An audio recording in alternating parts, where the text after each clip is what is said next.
njeriu bën sabër sepse kalon çdo gjë që njeriu ballafaqohet këtë jetë, kalon, madje edhe sprova të mëdha që njeriu kalon, edhe sfida të mëdha që njeriu kalon.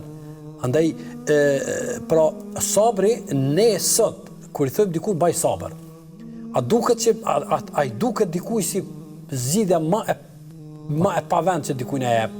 Kur ti thosh dikujt ban sabër, kupton?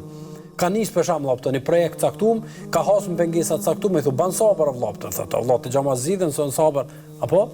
Thosh vëllai, ban sabër në edukimin e fëmijëve, thotë mora ata spëngojnë ti po gjatësi, kur ti thosh vëllai, thotë filan harami s'po ti do të më bë sabër, apo? Mi ka makia ndoshta printe vjetër, printe smut, print me probleme, kupton? Vjen ndoshta në kohë sill, ti thotë do të më bë sabër vëllai, sabër. Nuk shihet si zgjidhja e duhur. Kjo është realiteti. Pra të arsye në mungesë të pamjes së sabrit, si zgjidhje e duhur dhe si mekanizëm i cili na shtyn drejt sukseseve, në tejkalimin e problematikave, në arritjen e sukseseve, nëse nuk e shohim sabrin si armën më të fuqishme të cilën na e posedojmë, na nuk kemi shumë me mrrinja.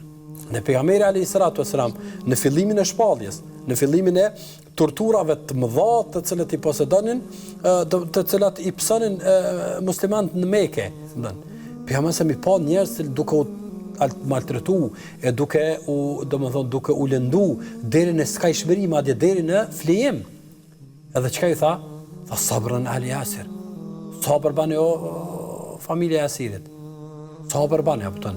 Se s'ka mundësi ma shumë e bërë diçka për juve. Inna maw'idukum al-janna. Ama që ky sabër apo bani sabër sepse funi apo dhe premtimi për çita është xheneti, apo Andaj pamja e sabrit si një nga mekanizmat më të fuqishëm, si një nga armë më të fuqishëm, si një nga forcat më të mëdha që dikush prej neve e posedon dhe e ushqen. Andaj Allah subhanahu wa taala në sa ajete kuranore na thotë wasta'inu bis-sabri was-salah, ndihmoni me sabër. Ndihmoni me sabër, ndihmoni me namaz. Inma yuwaffi as-sabiruna ajrahum bighayri hisab.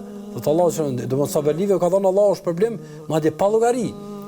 Ndaj pamja e sabrit si domosdoshmëri e shoqërimit të jetës tonë, edhe në aspektin fetar, në aspektin e dunjas është e domosdoshme.